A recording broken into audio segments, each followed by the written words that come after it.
Welcome to the Miami Heat Zone podcast. I'm your host, Martel Llewellyn. Guys, we're pushing to 4,000 subscribers. If you have not yet subscribed to the channel, hit that subscribe button, and thank you for all the support. So, Kenny Beechman on two types of Heat fans going into the playoffs. Man, this is what they said last year. We're going to run it back. We'll do it again. Then I see some Heat fans say, I want to see them lose to put some pressure on the front office. Which side are you on? Now, this is the thing about Miami Heat fans. Of course, we're going to always overreact over every loss. Why? Because we're Miami Heat fans. We love the Miami Heat, and obviously we want to win 82 games. Now, then there's the other side of Heat fans that are more realistic. Now, I just think it comes down to roster construction when it comes down to Jimmy Butler and Bam Adebayo. I don't think the Miami Heat have done a good job by putting the right players around Jimmy, Bam, and Tyler. Now, we've seen success with it, but it doesn't mean that it's right. So what I mean by that is they've leaned very heavily into the undrafted guys. Have they worked? Yes. Max Strus, Gabe Vincent, and the list goes on. And then also, too, with the injury concerns with Tyler Hero and a bunch of other role players throughout the regular season.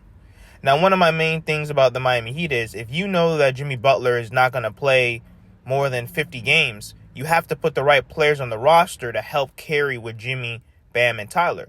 Because I don't really expect Bam Adebayo and Tyler just to carry a ragtag crew or just undrafted guys, to win more than 50-plus games.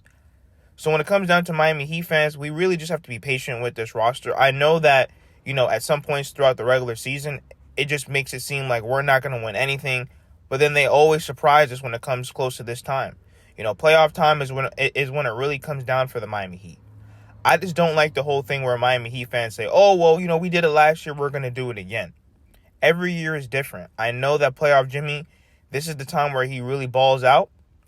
But once again, think about it. You can't expect Jimmy Butler to carry a mediocre roster every single year, especially when we've been dealing with things that we know the team has problems with, which is size, athleticism, rebounding, scoring. There's sometimes when you look at this roster, we could barely score over 88 points. So there's a lot of concerns with the Miami Heat. But that doesn't mean that you're not a Heat fan because you acknowledge those things. And I think a lot of people don't realize that. But when it comes to Miami Heat fans, listen, we all love the Miami Heat. We want to see this team win a championship. And let's see what this Miami Heat team can do this season. Let me know what you guys think in the comments. Like, share, comment, subscribe as we continue to push to 4,000 subscribers.